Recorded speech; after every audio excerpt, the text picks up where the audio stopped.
My son threw me out of the house I built with my own hands and handed the keys to a woman he had known for only 6 months. You have 60 minutes to pack your things.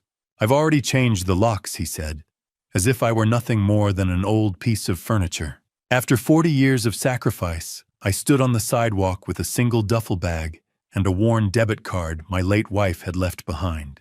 But when I walked into the bank the next morning to check that card, the teller looked at me and suddenly turned pale. He said one sentence that made my heart stop. "Welcome and thank you for being here." Before we continue, please like the video, subscribe, and comment where you're watching from. This is a fictional story with some dramatized details to enrich the experience. Any similarities are coincidental, but the story carries thoughtful and meaningful insights. Now let's begin. The rhythmic rasp of 80 grit sandpaper against raw oak was the only sound in my Highlands workshop until the heavy thud of a designer heel silenced it forever. Alvin Wainwright, a 70-year-old master carpenter with hands calloused by 50 years of oak and cedar, stood in my Highlands workshop, finishing what I feared would be my final commission. It was a simple chair, but to me it was a conversation with the wood, a way to keep the quiet of the morning from turning into the loneliness of the afternoon. I had been in this house for 40 years, raising a family, and eventually mourning my Rose within these same 4 walls. I paused, running my fingers over the armrest, feeling the ghost of Rose's presence in the scent of sawdust. "Every grain of this wood tells a story, Rose," I whispered to the empty room. "I wish you were here to see this one finished." My son, Nathan Wainwright, 42, and looking every bit the high-powered CEO in a tailored charcoal suit, stepped into the workshop with a cold finality that smelled of expensive cologne and betrayal. Behind him stood Sienna Blake, 35, and polished to a blinding sheen, her perfectly manicured fingers resting on a designer purse that cost more than my first truck. I set down the sandpaper and tried to summon a smile, but the look in Nathan's eyes made my chest tighten like a vice. I thought perhaps he had come to help me move the finished pieces, or perhaps even to ask for a lesson in the craft he had spent his youth avoiding. Instead, he didn't even look at the chair. He looked at me as if I were a stain on the floor he was responsible for cleaning. "Dad, we need to be realistic." Nathan said, his voice flat and corporate. "This house is an asset, and currently you're an obstacle to its best use." My heart skipped a beat, the air in the workshop suddenly feeling thin and recycled. 60 minutes. That's all a lifetime of sweat and sacrifice was worth to my own flesh and blood. I gripped the edge of my workbench, my calloused fingers digging into the wood. "Nathan, I don't understand. This is our home. I built this place before you were even out of diapers." Sienna stepped forward, then her smile as artificial as the platinum highlights in her hair. Sienna's smile wasn't a comfort. It was the glint of a surgical blade before the first incision. "Alvin, Nathan has worked so hard to build Innovate Systems, and we really do need the space for the future we're building. You have 60 minutes, Alvin. The movers for the heavy things come tomorrow, but you leave now." I looked at my son, searching for a trace of the boy I'd taught to use his first saw, but I found only a stranger with a calculated agenda. Nathan flicked a brochure onto my workbench. It was for an assisted living facility on the other side of the city. "I've already made the arrangements, Dad. It's for the best. You're 68, and this house is too much for you to maintain." "I'm 70, Nathan." I corrected my voice, trembling with a mixture of shock and burgeoning fury. "And I maintain this house better than you maintain your own integrity." The silence that followed was deafening, broken only by the impatient drumming of Sienna's nails against her leather bag. Nathan didn't flinch. He simply checked his gold watch, a piece of jewelry that cost more than my workshop's entire inventory. "You have 55 minutes left. I've already changed the locks on the main house. Don't bother trying to go inside tonight." I felt the air leave my lungs, not because of a blow, but because of a word. The cruelty of it was a physical weight. I had spent 40 years building a legacy, and my son was treating it like a line item on a liquidation sheet. I moved with the heavy leaden steps of a condemned man, gathering the few things I could fit into an old canvas duffel bag. I took the photographs of Rose, my favorite chisel, and a few changes of flannel shirts. Sienna watched me the entire time, her eyes scanning the workshop as if she were already deciding which walls to tear down to make room for a home gym or a wine cellar. I walked out of the workshop for what I realized was the last time, the smell of oak following me like a mourner. As I reached the driveway, I saw a white van pulling up. A man stepped out carrying a heavy tool bag. I recognized the logo on his shirt, a local locksmith. He didn't look at me. He was just another contractor hired to perform a service. I stood on the sidewalk clutching my bag as Nathan handed a fresh set of keys to Sienna. I realized then that my son wasn't just taking my house. He was handing my entire life's work over to a woman he'd barely known for 6 months. My own flesh and blood had essentially evicted me from my own heart. I turned back to look at the oak door of the house, a door I had carved by hand with motifs of vines and roses for my wife. The locksmith began his work, the harsh sound of metal grinding against metal tearing through the highlands air. Have you ever felt the air leave your lungs, not because of a blow, but because of a word? I felt it then, the absolute erasure of my existence in the only place I'd ever called home. The locksmith's drill bit into the oak door I'd carved myself, and I realized I wasn't just homeless, I was being erased. The metal-on-metal screech was the final punctuation mark on my life, as I knew it, and as I turned toward the street, I had nowhere to go and nothing but the clothes on my back. The pavement felt like ice through the thin soles of my work boots, a cold reminder that the earth beneath me was no longer my own. Behind me, the metal-on-metal screech of the locksmith's drill finally ceased, replaced by the heavy echoing thud of a deadbolt sliding into place. That sound was the final period at the end of my life as a homeowner, a master of my own domain. I didn't turn back.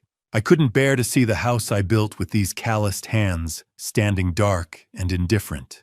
Instead, I began to walk my canvas duffel bag feeling like a lead weight against my shoulder. I wandered through the Highlands, a neighborhood I had watched transition from dusty streets to rows of million-dollar glass boxes, much like the one Nathan and Sienna were currently toasting inside. Through a gap in the heavy velvet curtains of my former living room, I caught a glimpse of them. They were holding crystal flutes, the amber bubbles of champagne catching the light, while I stood in the biting March wind. They didn't even wait for me to reach the corner before they closed the curtains, effectively blotting out the ghost of the father they had just discarded.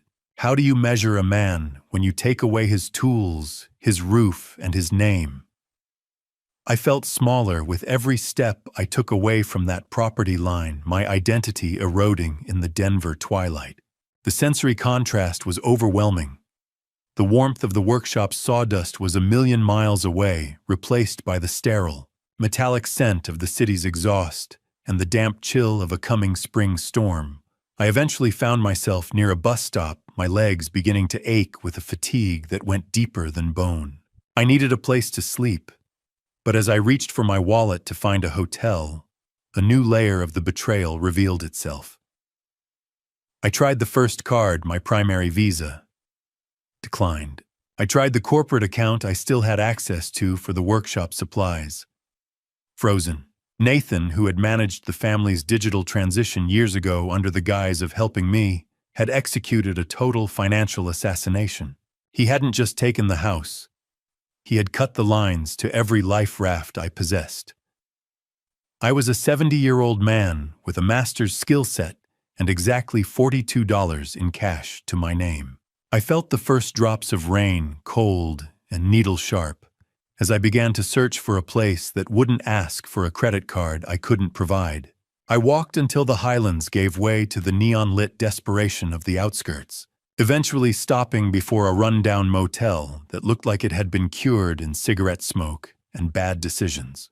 The motel clerk was a man who looked like he'd been cured in cigarette smoke and bad decisions, squinting at me from behind a scratched plexiglass window that was yellowed with age.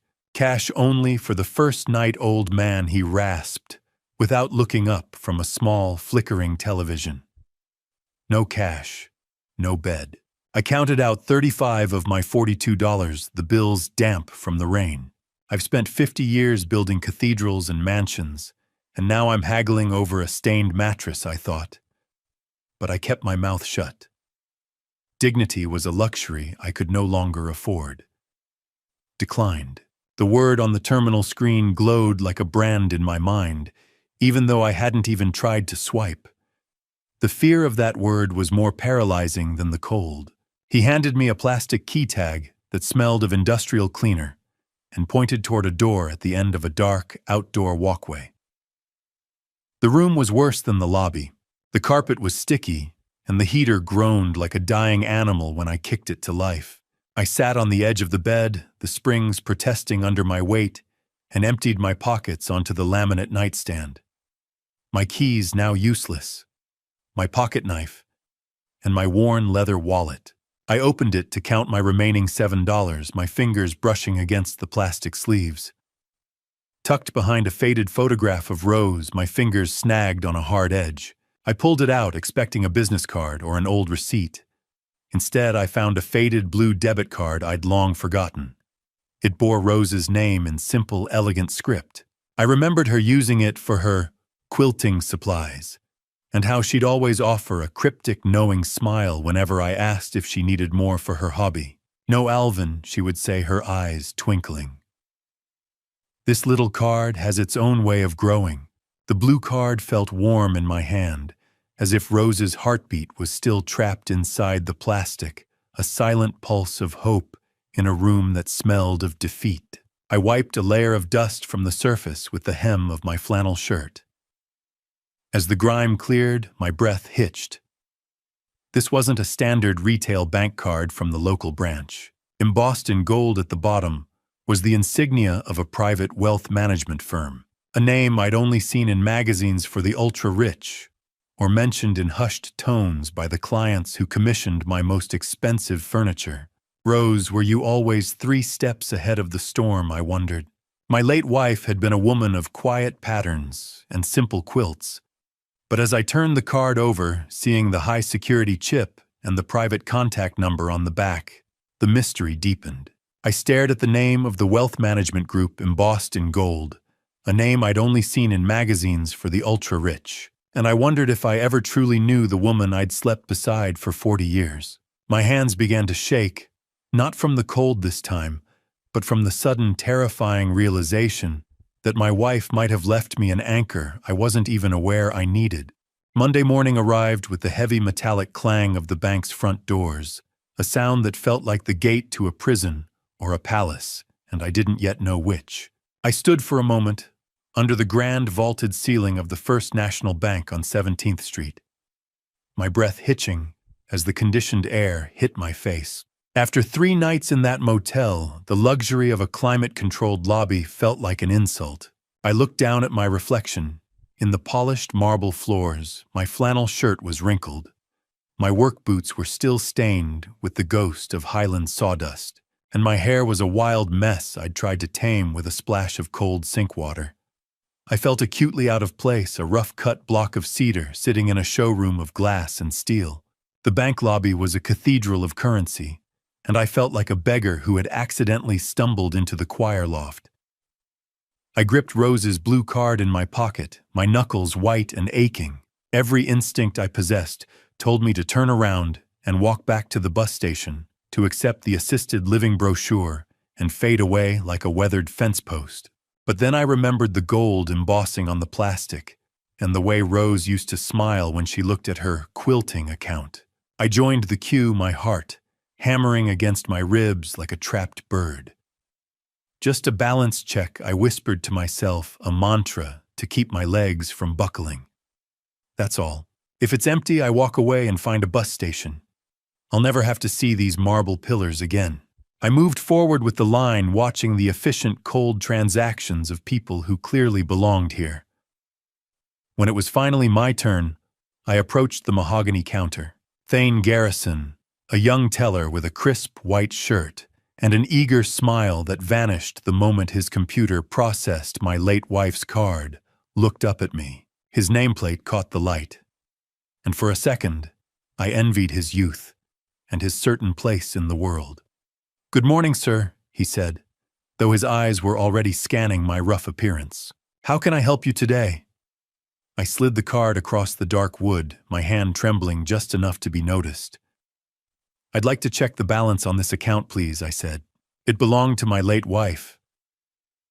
Thane picked up the card, his fingers light on the plastic, and swiped it through the reader. He began to type a rhythmic clicking that was the only sound in my world for 10 long seconds. Then the clicking stopped.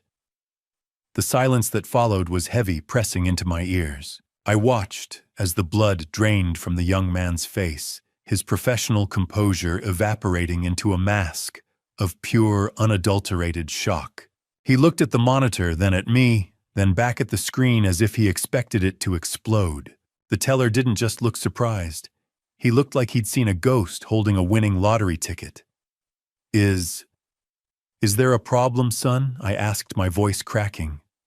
"Is the card expired, sir, please?"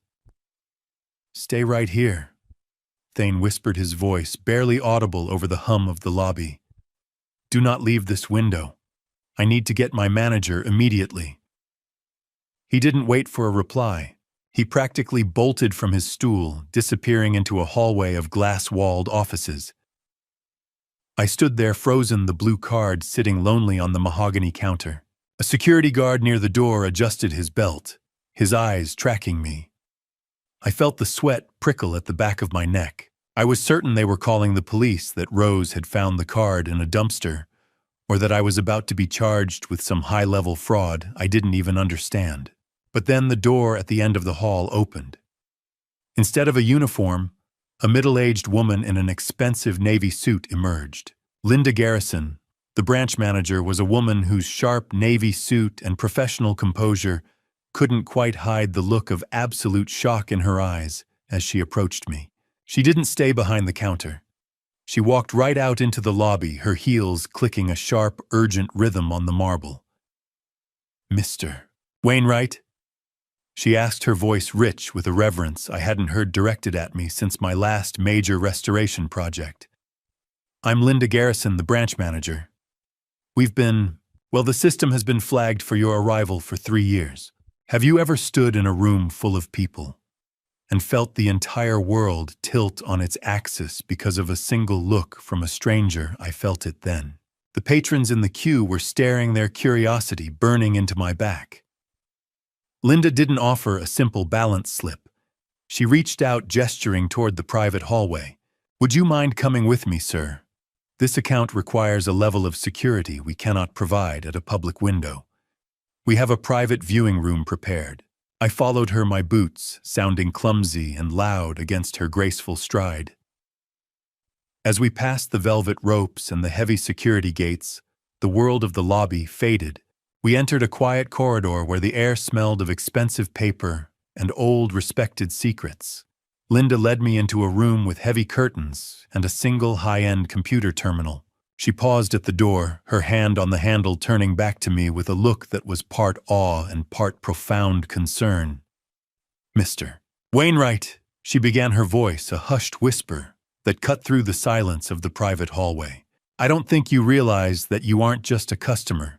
Today, you're the owner of the single largest private portfolio in this district." My knees finally gave out, and I sank into the nearest leather chair, the silver key in my pocket pressing against my thigh, like a silent promise from a woman I was beginning to realize I had never fully known.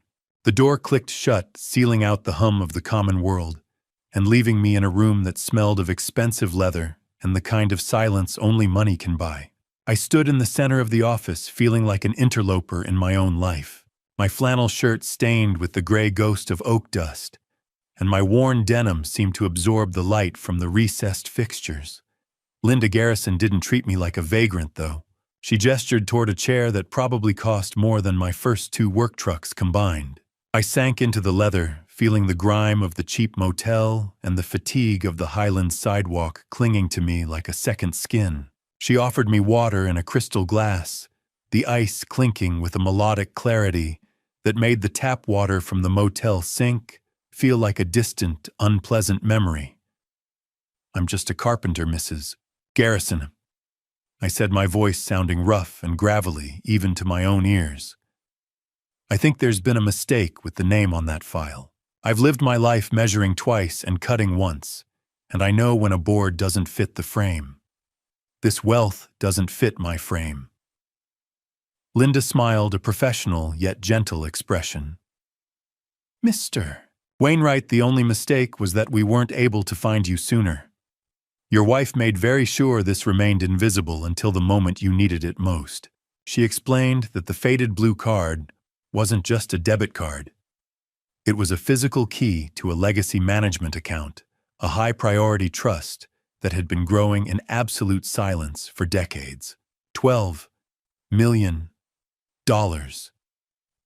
The words felt like physical weight pressing against my chest, a hammer blow to my solar plexus that left me gasping for air. I reached for the water glass, my hand trembling so much the crystal rattled against my teeth. Linda turned her computer monitor toward me. To go any further, she required my thumbprint on a sleek glass security pad. I pressed my calloused, scarred thumb against the cold surface. For a second, the machine struggled with the worn ridges of my skin, the marks of 50 years of manual labor, before it chirped, and the screen flickered to life. A waterfall of data began to scroll. I saw a list of blue-chip stock portfolios, names like Apple, Microsoft, and Amazon. These were companies I saw on the news every day, companies whose products my son obsessed over, yet I never once dreamed that we owned a single shard of them.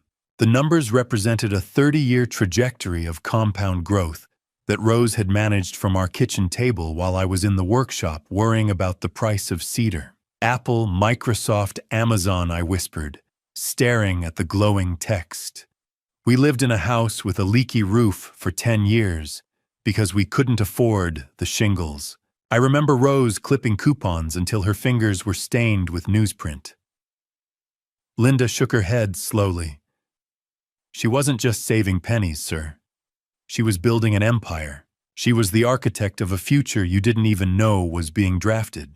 The computer screen was a window into a life I hadn't realized. I was living a silent world where my wife was a titan of investment, while I was just a man with a saw. I discovered then that Rose had set up a specific trigger with the bank. She had instructed her personal wealth manager only to alert the primary beneficiary, me, if my primary joint accounts were ever drained or frozen. It was a failsafe. She knew. Even back then, she knew exactly what Nathan was capable of before she even died.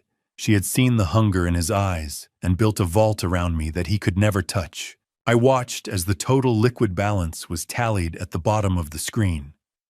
$12,482,000. I thought of the duffel bag sitting on the plush carpet by my feet, containing nothing but 3 shirts and a few old photographs. I thought of the motel room that smelled of stale smoke and the cold Denver rain. The powerless old man Nathan had tried to erase from the census was in reality the wealthiest man in this building. 12 million. "Rose, what were you doing while I was in the shop?" I asked the empty air. The grief hit me then sharper than the shock. It wasn't just about the money. It was about the fact that she had spent her final years protecting me from our own son. "She was making sure you would never be a victim, Mr. Wainwright," Linda said softly. "You spend your life thinking you know someone only to find out they were a silent titan holding up the sky while you worried about the rain." She reached into a drawer and pulled out a black titanium card, heavy and cool to the touch. She slid it across the mahogany desk, replacing the worn blue plastic. "This is yours, Alvin. It represents the full authority of the Wainwright Trust." But there was a final twist. Linda revealed that as the primary beneficiary of this trust, I didn't just have money. I had the legal right to recall any personal assets tied to the Wainwright name. The Highlands house, the land, the workshop, it was all tied to a corporate entity Rose had controlled. Nathan might have the deed in his hand, but I owned the entity that issued it. I had the power to take it all back with a single signature. My heart hammered a new rhythm, one of cold, calculated justice. Linda pulled a heavy, black lacquered box from her desk drawer, the Wainwright crest embossed in silver on the lid. "The money is only the beginning, Alvin," she said, her voice dropping to a conspiratorial whisper. "There is a letter in the vault that you need to read before you do anything else. It's been waiting for this specific day for 3 years." The descent into the bank's basement felt like a journey into the underworld, the air growing colder and thinner as the heavy steel gate groaned open to reveal the safe deposit vault. Linda Garrison walked with a purpose that suggested she was guarding more than just physical assets. She was guarding the narrative of a woman I was only now beginning to understand.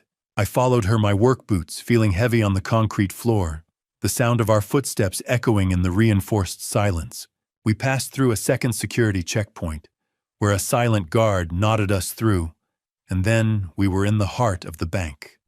The vault was a cathedral of brass and steel, row upon row of boxes holding the secrets and legacies of Denver's elite. Linda led me to a private curtained cubicle, a small island of supposed privacy in this sea of locked metal. She provided the secondary key, her touch professional, but her eyes reflecting a deep curiosity. "Take all the time you need, Mr. Wainwright," she said softly. "This room is soundproof and your privacy is absolute. I'll be just outside if you need anything." I nodded, though my throat felt too tight to speak. I've spent my life working with wood and steel, but I've never felt a box as heavy as this one, I thought, as I slid the long metal container onto the table. The wax seal snapped like a dry twig in the silence. My heart followed suit. I stared at the envelope inside, recognizing Rose's precise, elegant handwriting immediately. It was a script I had seen on grocery lists, birthday cards, and the margins of quilting patterns for 40 years. Now it was a voice reaching out from the grave. "My dearest Alvin," the letter began. "If you are reading this, the worst has happened. Nathan's hunger has finally consumed his heart." I had to stop for a moment, my vision blurring. Even in death, Rose was still the observant one, the one who saw the cracks in the foundation before the house started to tilt. "I didn't hide this to keep it from you, my love. I hid it to keep it safe for you." She detailed her secret financial journey beginning in 1992 with small amounts of money she had saved from our tight household budget and the proceeds from selling her hand-stitched quilts. She had bought shares in companies I barely understood, Apple, Microsoft, Google, watching them grow while I was busy in the workshop. Her logic wasn't born of greed, but of a terrifyingly accurate realization that Nathan's character was fundamentally flawed. She had watched him grow into a man who measured worth in status rather than sweat, and she knew I would eventually need an anchor against the storm our son would create.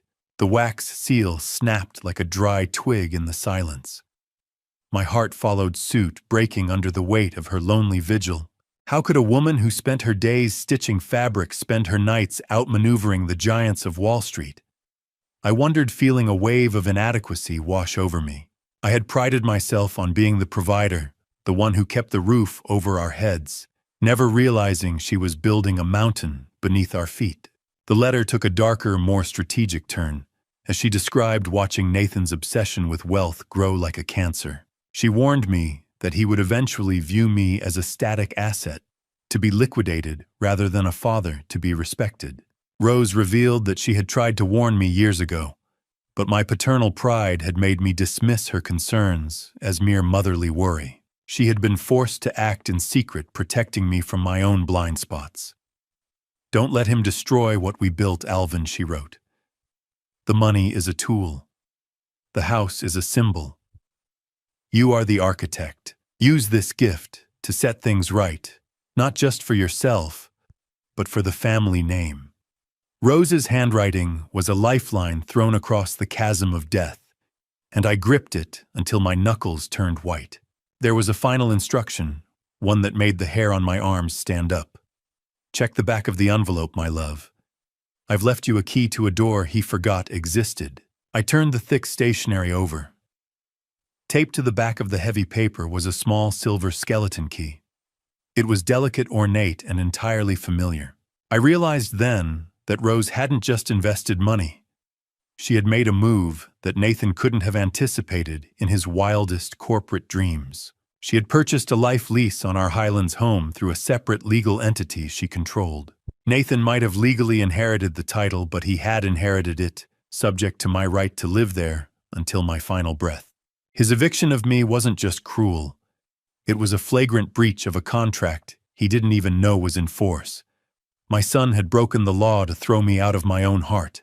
I felt a cold, hard resolve settle into my bones, a feeling as solid as a piece of seasoned hickory.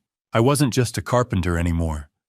I was the beneficiary of a master plan drafted by a woman who had seen the future and decided to own it. As I peeled the tape from the back of the stationery, the small silver skeleton key fell into my palm.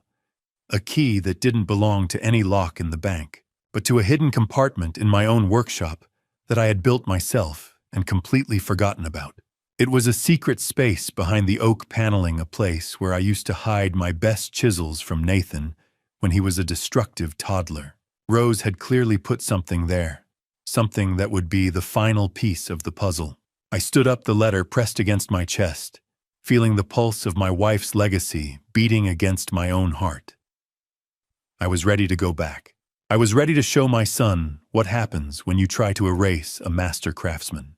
The silver key felt like a shard of ice in my pocket, but the fire of a new, darker suspicion was already burning through the awe of Rose's fortune. I ascended from the vault, leaving the reinforced silence behind, but the weight of my wife's legacy didn't lighten. If anything, it became more complex. I returned to Linda Garrison's office, my mind spinning with the legal implications of the life lease and the secret compartment waiting for me in my workshop. But before I could plan my return to the Highlands, the bank's machinery had uncovered one more secret, one that didn't smell of lavender and foresight, but of rot and violation. Linda was waiting with another professional, a woman named Elena, whose eyes were as sharp as the spectacles perched on her nose as she dissected my late wife's financial records. Elena, our estate specialist, has found a series of anomalies during the mandatory trust verification. Linda said, her tone shifting from reverent to deeply concerned. We just need to clear these final credit markers, Mr. Wainwright. Wait, that can't be right. Elena's voice trailed off as she tapped a key on her keyboard, her brow furrowing behind her sharp glasses.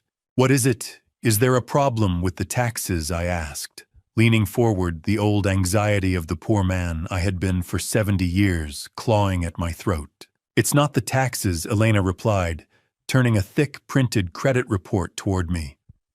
It's the activity. $75,000 in fraudulent accounts, stolen from a woman who couldn't even defend her own name anymore. The numbers on the page blurred for a moment before snapping into focus. I watched as Elena highlighted 3 high-limit credit accounts, all of them opened exactly 4 months after Rose's funeral. Elena's pen moved with clinical precision as she broke down the numbers for me. Her voice dropping to a whisper, as if speaking too loudly would make the violation more real. Bank of America, $28,000. Wells Fargo, $22,000. Chase, $25,000. Each one opened with your wife's social security number, her birth date, and a forged signature that almost passed for authentic. My hands, still dusty from the workshop I had been exiled from, began to shake. Someone had taken Rose's social security number, her birth date, and the sanctity of her memory to open line after line of credit. While I was sitting in our living room, staring at her empty quilting chair and wondering how I'd survive a world without her, someone else was using her ghost to fund a life of luxury. These charges, they're for designer boutiques, high-end travel agencies, and networking events right here in Denver. Elena explained, her pen circling the line items with clinical precision. The Bank of America card was maxed out at a Nordstrom in Cherry Creek, just 3 weeks after the funeral. The Wells Fargo account paid for a luxury hotel suite during what appears to be a professional networking conference. The Chase card covered expenses at high-end restaurants and a private matchmaking service. Did your wife travel much after 2022? My wife was in the ground. By 2022, I rasped the words, feeling like gravel in my mouth. Someone is robbing a ghost. The violation felt physical, a secondary eviction from the history we had built together. How do you tell a man that his son might not just be a disappointment, but a grave robber in a three-piece suit? I looked at the signatures on the digital copies Linda printed out. They were loops and swirls of a hand that had practiced imitating Rose's script until it was nearly perfect. But it was too perfect. Rose's hand had a slight tremor in the final year, a detail a professional forger would miss by aiming for her younger, steadier hand. The address listed for the billing was a non-existent apartment building in Aurora, a nameless place Victor Madden would eventually have to hunt down. I discovered then that the primary email address listed for recovery on these fraudulent accounts was a masked version of a corporate domain I recognized instantly: Innovate Systems, Nathan's company. The air in the office grew cold. The betrayal didn't start when my son handed Sienna the keys to my house. It started while the dirt was still fresh on his mother's grave. My own son had allowed his corporate email to be used as a digital anchor for a theft against his own mother. The credit report was a map of a betrayal so vast, it made the eviction look like a mercy. Every designer dress Sienna wore, every expensive dinner they used to flaunt their success in front of me, was likely paid for with the stolen identity of the woman who had died, making sure they had a future. I felt a cold, calculated resolve settle into my chest, a hardness that no sandpaper could ever smooth away. This isn't just theft, Alvin Linda said, her voice dropping an octave. This is a federal offense. Posthumous identity theft carries a 15-year sentence. I don't care about the years, I replied, my eyes fixed on the forged signatures. I want to know who had the heart to look at her death certificate and see a business opportunity. I want to know how deep the rot goes before I start the demolition. The audit showed one final devastating detail. The very first withdrawal from the stolen accounts, a $3,000 cash advance from the Bank of America card, was used to pay a retainer for a high-end matchmaking service. It was the same service Nathan had bragged about using to find a woman of his stature, the service that had introduced him to Sienna. My son hadn't just been robbed. He had likely paid for his own predator using his mother's stolen soul. I looked at the date on the first forged signature. It was the day of Rose's 6-month memorial service, a day Nathan claimed he was too busy with work to attend. He hadn't been in the office. He had been signing his mother's name to a lie. I stood up, the crisp snap of the staple echoing as Elena organized the evidence into a folder. I didn't feel like a carpenter anymore. I felt like a man who was about to take a sledgehammer to a house of cards. I took the folder from Linda's hand, the blue-white glare of the computer monitor reflecting on Elena's glasses one last time.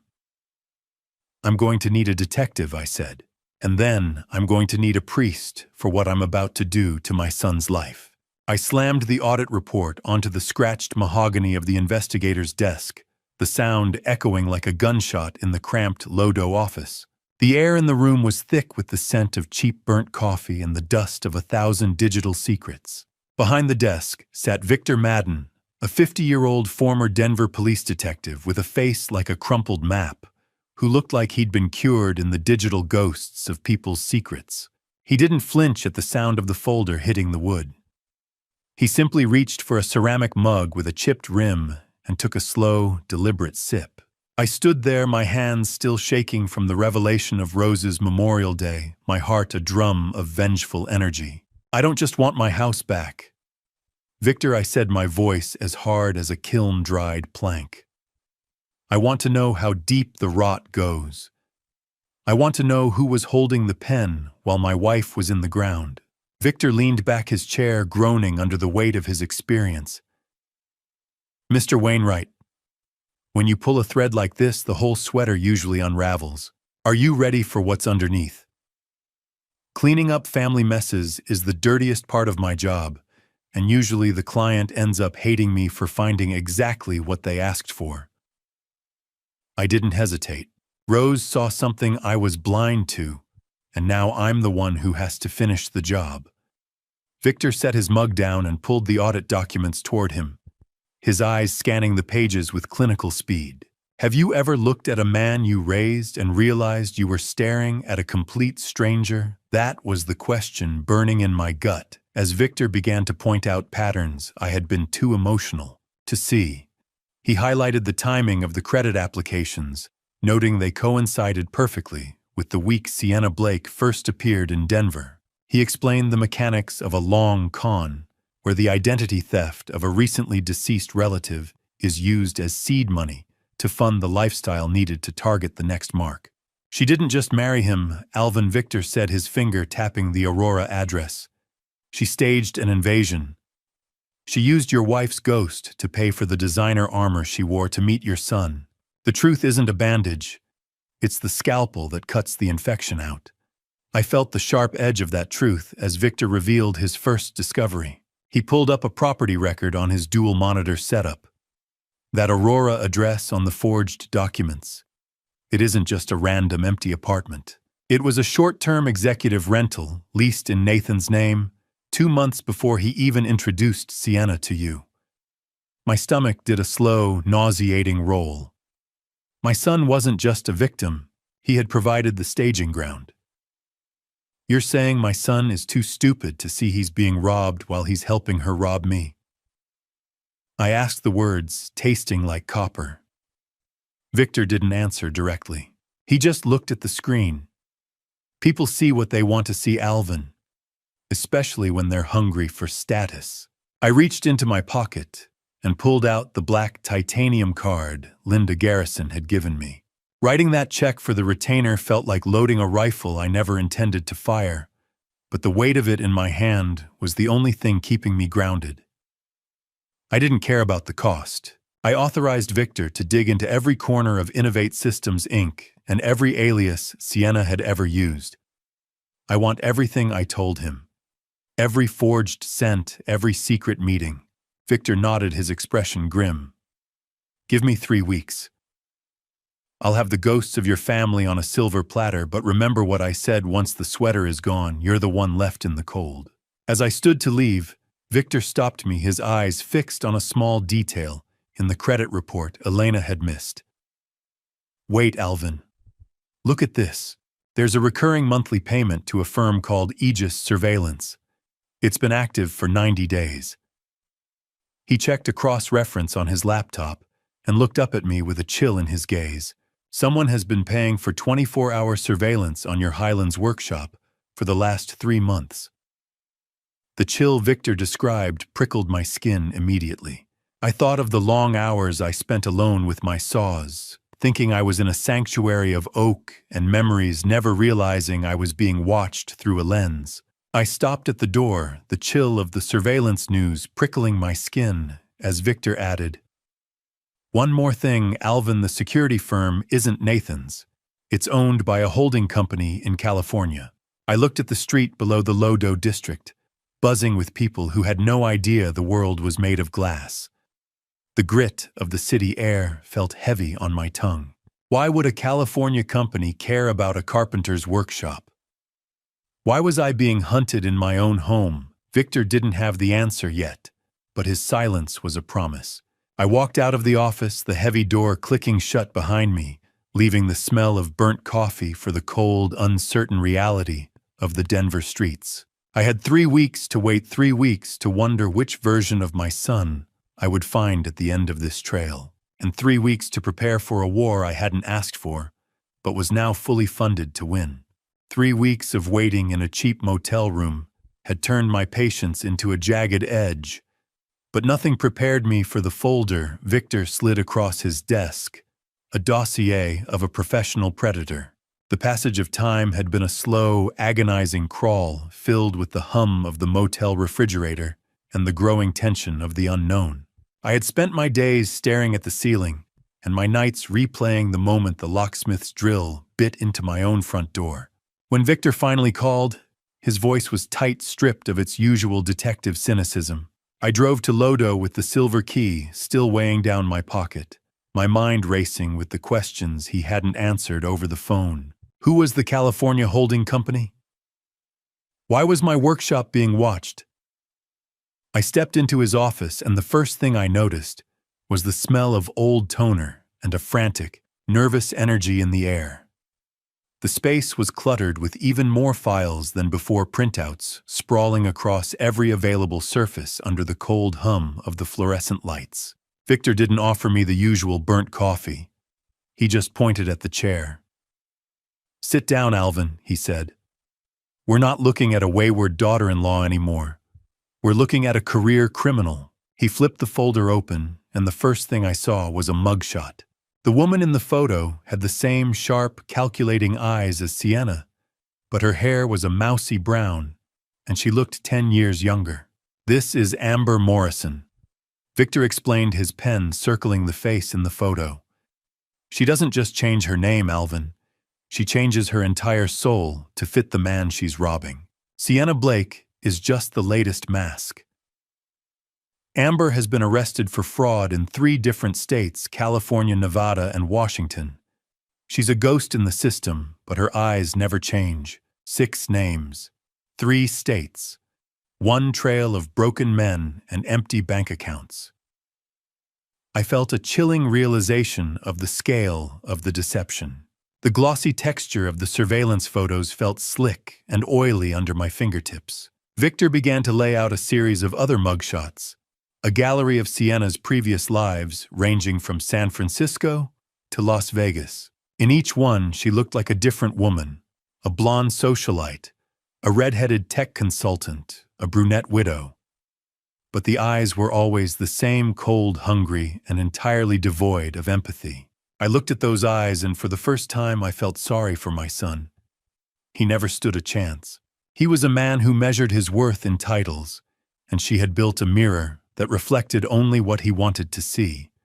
Victor then dropped the first real bomb of the afternoon.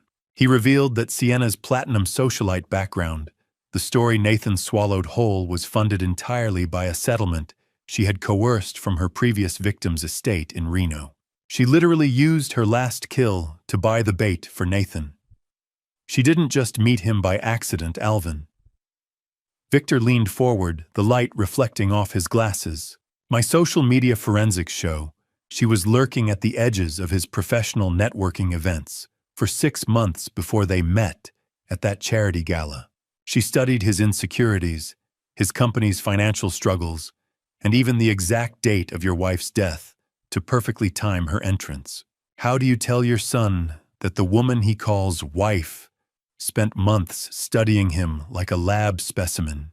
The indignation rose in my throat like bile, a bitter taste that matched the cold office coffee. She wasn't looking for love. She was looking for a balance sheet with a weak spot. She used my wife's death as a doorway. That's not just crime. That's evil. Victor nodded grimly and began to pull out 2 other profiles.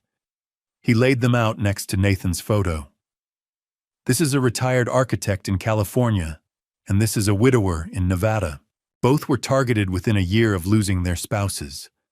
Both were isolated from their families, just like she tried to do to you. And both ended up bankrupt within 18 months of meeting Amber. Look at the dates, Alvin. She moves in when the grief is freshest. It's her signal. She's a vulture in a designer dress, picking through the remains of broken families to find the gold in their teeth. The dossier wasn't just paper. It was the anatomy of a predator's strike. I saw the identical tactics used on Nathan, confirming that my son had been selected as a mark from a pre-vetted list.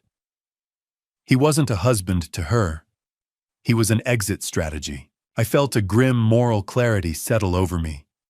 The anger was no longer a hot, blinding flash. It was a cold, steady flame. I was no longer just a victim of an eviction. I was the only person standing between a predator and the total destruction of what was left of my family. Victor watched me, his pen scratching a rhythmic circle around a man's face in the background of a high-resolution photo from a gala held months before Sienna and Nathan met.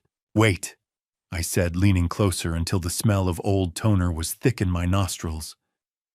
I pointed to the grainy figure in the background of the gala photo, the man whispering in Sienna's ear. I know that man, Victor. That's Nathan's right hand, his COO. If he's in on this, my son isn't just being robbed, he's being executed from the inside. The entire world seemed to tilt. The internal leak wasn't a theory anymore. It was a visible fact captured in a candid shot. I realized that the systematic destruction of Innovate Systems, Inc. had been planned long before Sienna ever stepped foot in our house. My son was being flanked by the woman he loved and the man he trusted most in business. I looked at Victor, the fire of resolve burning through my exhaustion. We need to go deeper, I said. I want to know exactly how much they've already taken. Victor didn't just open a file. He unleashed a flood of red ink that proved my son's empire was built on a foundation of quicksand and lies. I stood in the Lodo office, the metallic smell of old files and the dry heat of the laser printer stinging my eyes. We had spent the last hour moving away from the dark history of Sienna's past lives and into the cold, jagged wreckage of Innovate Systems, Inc. Victor pulled up the corporate ledger on his high-resolution monitor, and even with my untrained eyes, the rot was impossible to miss. A massive $1.5 million hole gaped where client deposits should have been safely escrowed. Nathan wasn't just struggling, he was drowning. Victor adjusted his glasses, the blue glare of the laptop screen reflecting in the lenses like a storm. He explained that Nathan had been using upfront payments from a regional healthcare system and a manufacturing plant to fund a lifestyle he couldn't afford.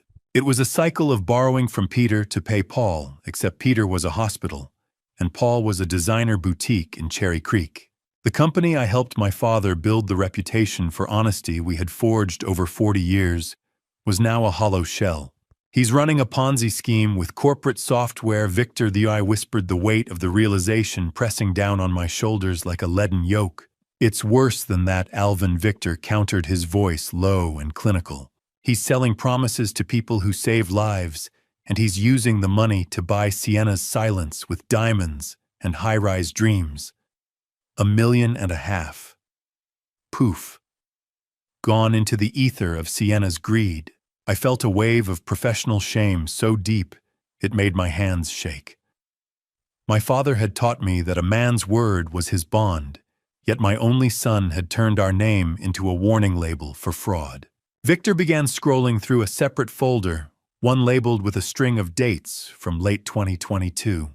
He revealed a series of internal emails between Nathan and Sienna dated months before the eviction.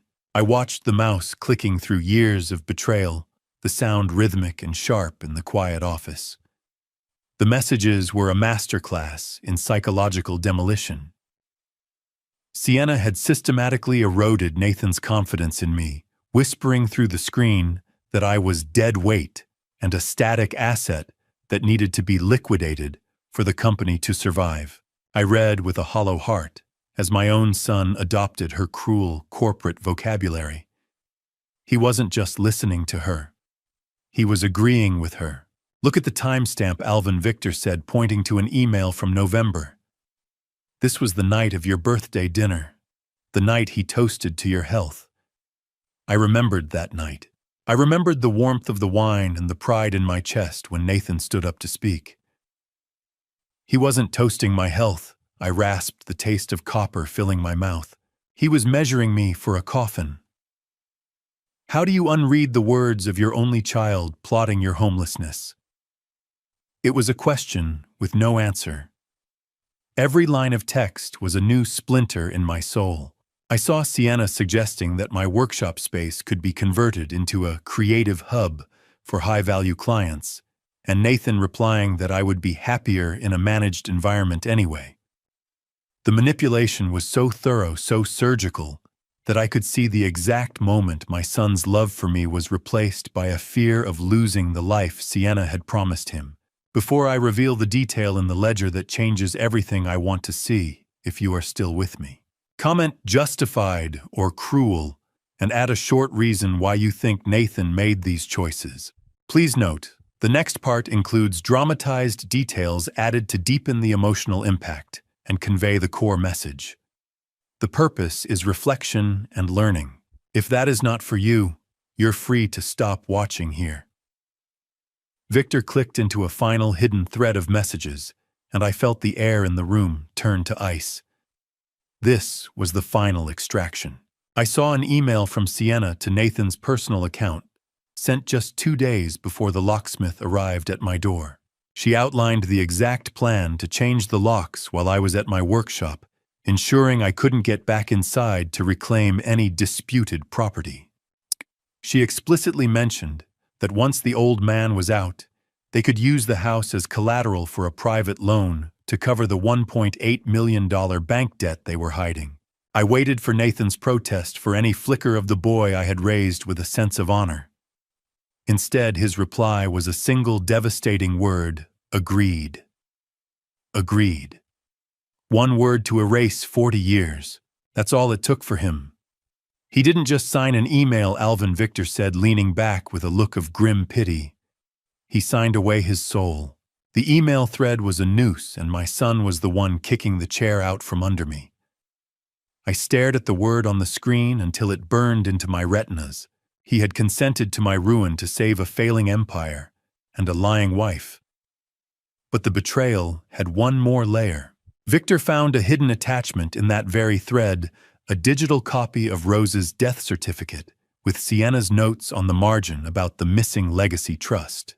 It was the proof I had been looking for. She knew about the wealth even before Nathan did. She hadn't just targeted him. She had been hunting Rose's ghost through him. I stared at the agreed at the bottom of the screen, and for the first time since this nightmare began, I didn't feel like a victim. I felt like the man who owned the bank that was about to call in his debt. I closed the folder, the cold, heavy weight of the evidence sitting in my hands like a weapon. I wasn't just a father anymore. I was a master craftsman, and I knew exactly how to dismantle a rotten structure from the inside out.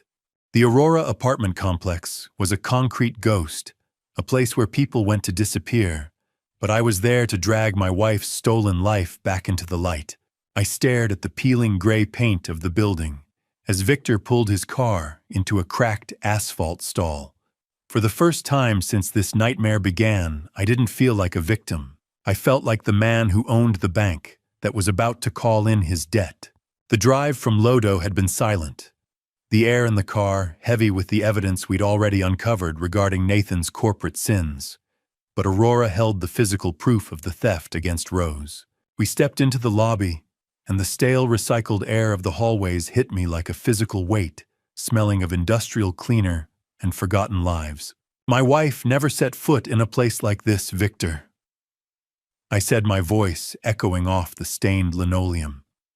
It's too cold, too nameless. She spent her life surrounding herself with warmth and color. Victor adjusted his jacket, his eyes scanning the security cameras with a practiced ease. That's exactly why she picked it, Alvin, he replied. Criminals love a place with no memory. This is where the paper trail for Rose Wainwright began its second, darker life. We found the manager's office tucked behind a scratched plexiglass window. The building manager was a man named Miller, whose sweat-stained shirt and nervous eyes suggested he was used to taking money to look the other way. He looked at my black titanium card when I set it on his desk, his pupils dilating as he realized I wasn't the kind of man he could easily dismiss. Victor didn't waste time. He slid a photo of Sienna across the desk and let a folded $100 bill peek out from under his palm. We're looking for the woman who leased Unit 402 under the name Rose Wainwright 2 years ago, Victor said. Miller's eyes darted from the money to the photo. He hesitated, his fingers drumming against a desk that smelled of cheap cigars. How many layers of skin does a snake have to shed before you realize it's been the same predator all along, I wondered, as I watched him. Miller finally reached for a dusty filing cabinet and pulled out an old lease agreement signed in person. I felt a surge of adrenaline as Victor compared the physical signature on that lease to the digital ones from the bank fraud reports. It was a match, but the real hammer blow came when he laid it next to a memo Sienna had signed at Innovate Systems. The loops of the R and the specific tilt of the W were identical. Miller leaned back his chair, creaking. "I remember her," he rasped, his eyes fixed on the money. "She didn't look like that socialite in your photo, though. She wore a blonde wig and big sunglasses every time she came in. But she had that walk, like she owned the sidewalk. She always paid the rent in cash." I felt a wave of nausea. She was practicing being my son's wife, while she was still picking my wife's pockets. My resolve hardened into something lethal. It wasn't just a discovery, it was an exposure of a parasite. I discovered then that Miller didn't just remember her.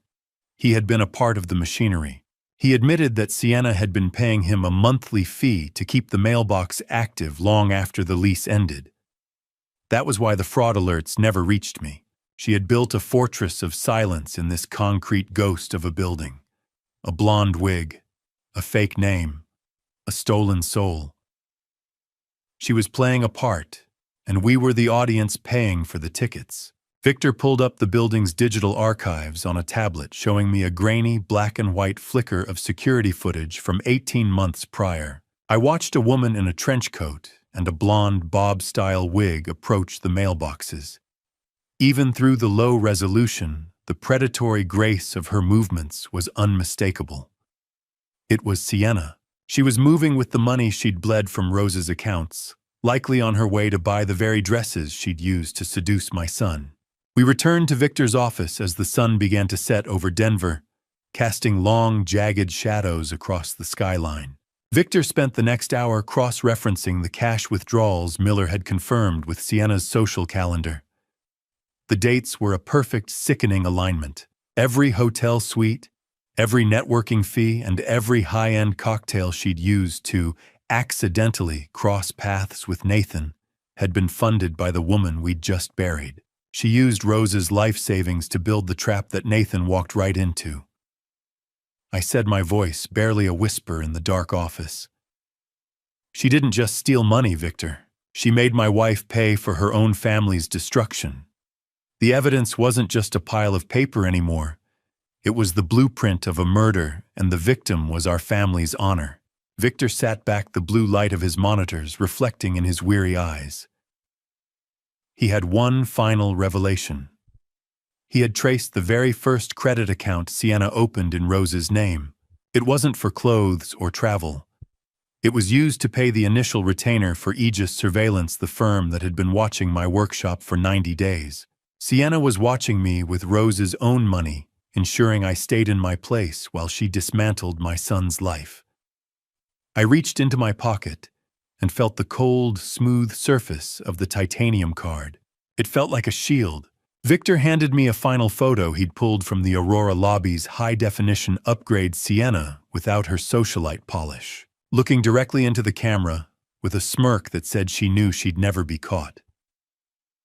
The look was so arrogant, so convinced of her own superiority, that it almost made me laugh. "She thinks she's untouchable." I whispered, the sound of the heavy office door locking behind us as we prepared to leave.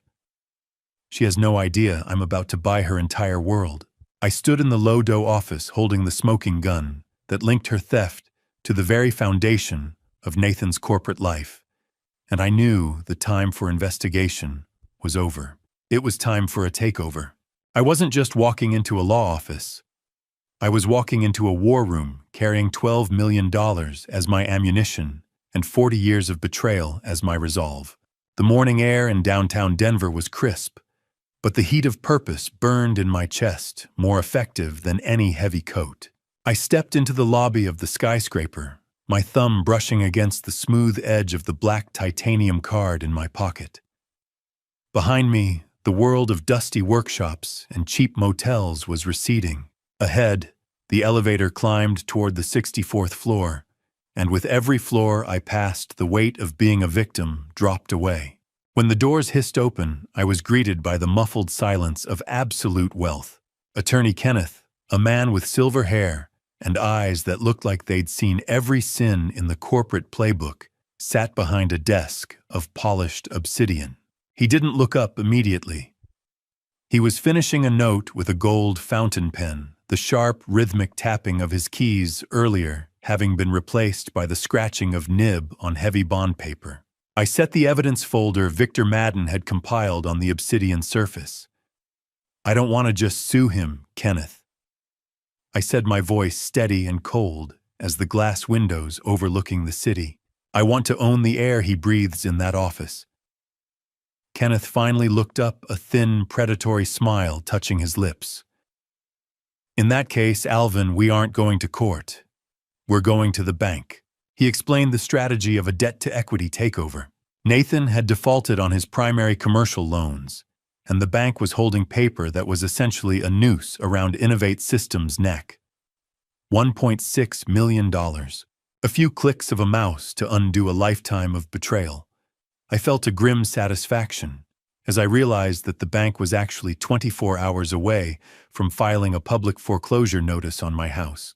If I hadn't moved today, the home I built with my own hands would have been lost to the state before I could even try to save it.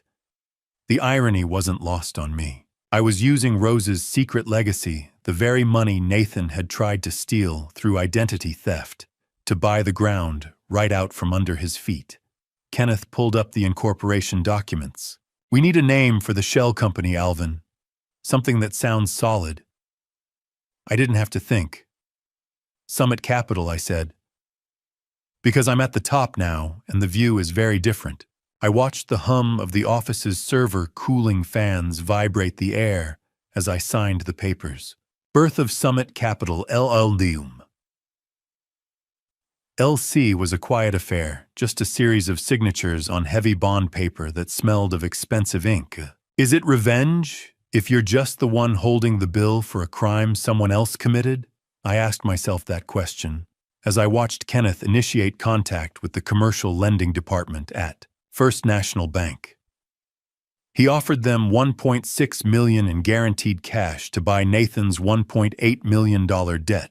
The bankers, terrified by the looming fraud investigation Victor had tipped us off about, didn't even haggle. They were hungry to sell a dying asset to a man who didn't exist an hour ago. "My son thinks he's a shark," I whispered, staring at the cold glass of the office windows overlooking Denver. "He has no idea there's something much larger in the water now." The wait for the wire transfer felt like an eternity, yet it was over in minutes. I watched the dual monitor setup on Kenneth's desk flicker as the bank sent the digital confirmation. The law office felt like a sanctuary, but the documents in my hand felt like a sword. I was no longer just Alvin Wainwright, the master carpenter. I was the primary creditor of Innovate Systems, Inc. I was the man who held the mortgage on my own home. I was the one who could pull the plug on Nathan's entire existence with a single phone call. "The bank just sent the confirmation," Kenneth said, his voice reflecting the sharp, calculated energy of the room. "You are officially Nathan's landlord, boss, and banker." He threw me out for an assisted living brochure. I replied, the weight of the silver skeleton key in my pocket, a reminder of Rose's foresight. "I think it's time I returned the favor." But Kenneth had one last revelation for me, a detail buried in the fine print of the loan agreement Nathan had signed in his desperation. The contract contained a specific morality clause. Because Nathan had committed active fraud against his clients, I didn't have to wait for a default period. I could seize his equity stake immediately. I could walk into his boardroom tomorrow and strip him of his title before he even finished his morning coffee. The printer hummed, spitting out the ownership certificate for Innovate Systems, Inc., with my name at the top. The white paper was warm in my hands, a stark contrast to the cold glass of the skyscraper. I looked at the name of the company I had helped build, now rightfully mine again. "Call the intermediary," I told Kenneth, my voice carrying the wisdom of a man who had seen the bottom and was now standing on the peak. "Tell Nathan an investor is ready to see him on Tuesday morning." I walked out of the office, the sound of the server fans fading, replaced by the quiet confidence of a man who had finally regained his name. Tuesday was coming, and Nathan was about to find out that some debts are paid in more than just interest. The glass tower of Innovate Systems pierced the Denver skyline like a shard of ice, and as I stepped into the lobby, I felt like a ghost returning to haunt the man who thought he'd buried me. The agonizing wait through the weekend had been a test of my patience, a long span of days where I had to keep the silver key in my pocket from burning a hole through my resolve. I had spent those 48 hours in deep psychological preparation, shedding the skin of the victim and donning the mantle of the owner. I was no longer the man who lived in the shadow of a workshop. I was the man who held the sun in his hands. The lobby was a cathedral of high-tech efficiency, smelling of ozone and expensive filtration systems. It was a sterile world that stood in sharp, jarring contrast to the honest sawdust-covered floors of the workshop I had been dragged out of just weeks ago. I walked past the receptionist, a young woman who didn't even look up from her screen to recognize the man who had been a homeless figure on a sidewalk not so long ago. Today, I wore the first expensive suit I had ever owned, purchased with Rose's legacy money, and it felt like a suit of armor. "I'm here for the 9 a.m. meeting with Mr. Wainwright," I said, my voice resonating with a steely confidence that surprised even me. "Tell him Summit Capital has arrived." She nodded, her professional veneer unbroken, and gestured toward the elevators. I stepped inside the smooth ascent, pulling at my stomach as I watched the floor numbers climb toward 20. The elevator chime sounded like a bell at a funeral. I stepped out onto the executive floor, the clinical ozone smell of the air conditioning filling my lungs. Through the glass walls of Conference Room B, I saw him. My son Nathan was pacing the length of the room like a caged animal. He was checking his reflection in the glass, adjusting the knot of his tie with trembling fingers and whispering to himself. He looked like a man who believed he was seconds away from a miracle, a man who had bet his entire life on the arrival of a mysterious investor who would save him from the fraud he had built. He's looking for a savior, I thought, watching him through the transparent barrier.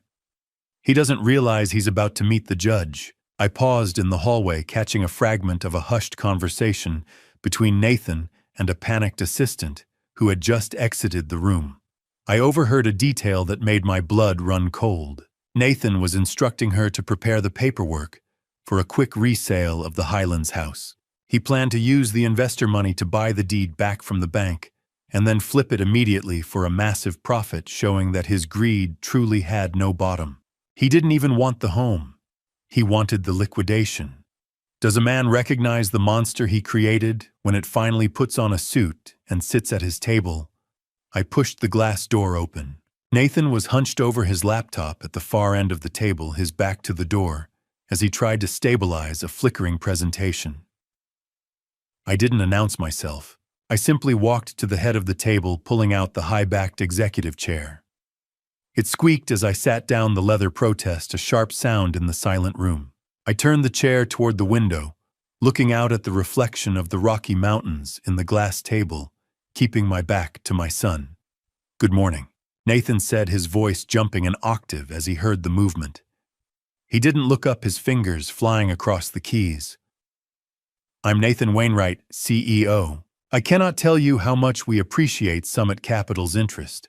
I've prepared a comprehensive presentation on how your capital will transform our trajectory and secure our dominance in the sector." I remained silent. The cold weight of the evidence folder on my lap felt like a stone. I could hear his shallow, panicked breathing from across the room. "I've seen enough of your trajectory, Nathan," I said, my voice low and rhythmic. "It's time we talked about the landing." I heard him freeze. The sound of his typing stopped, as if he'd been hit by a physical blow. The silence that followed was so thick I could almost taste it. I could imagine the gears turning in his head, the confusion at the familiar voice, the slow, dawning horror of a memory he had tried to suppress. The boardroom table was a desert, and I was the only well Nathan had left. He didn't move for what felt like an eternity. I waited, savoring the moment of total, absolute control. I was the architect now, and he was just the apprentice who had forgotten how to measure. "You sounded so different on the phone," Nathan whispered, his voice cracking with a fear that went deeper than corporate failure. "Dad." I didn't answer with words. Instead, I began to use the exact same terminology he had used on me, during that rainy afternoon on the Highland sidewalk. I mentioned that Innovate Systems was a static asset that had become an obstacle to its own best use. I talked about the need for a managed environment for his professional future, throwing every piece of his previous cruelty back in his face like a handful of gravel. I kicked the base of the chair, and as I swiveled slowly to face him, the blood drained from Nathan's face so fast, I thought he might hit the floor before I could say a word. He stared at me, his mouth agape, looking at the father he had discarded now sitting in the seat of power, dressed in the wealth of a mother he had tried to erase. The ghost had come home and it brought the bill. I didn't say a word for a full minute, letting the silence of the 20th floor press against Nathan, until he looked like he was suffocating in the very air he'd stolen from me. The only sound in the boardroom was the low, clinical hum of the air conditioning and the frantic, shallow rattle of my son's breathing. I stood up slowly, the movement fluid and precise, and began to walk around the perimeter of the massive mahogany table. I trailed my fingers over the polished surface, checking the grain and the joinery, as if I were inspecting a piece of my own furniture. I found a rough edge near the corner, a flaw in the veneer that most would miss, but to my eyes, it was an omen. "You always were a fan of shortcuts, Nathan," I said, my voice cutting through the quiet like a handsaw through soft pine. "You didn't even notice the foundation of this company was rotting while you were busy changing my locks." I stopped at the far end of the table and slid the Summit Capital ownership papers toward him. Nathan's hands were trembling so violently, the pages crinkled as he tried to pick them up. He stared at the legal language, his eyes darting back and forth as he processed the fact that the mysterious investor he'd prayed for was actually the father he'd left on a rainy sidewalk.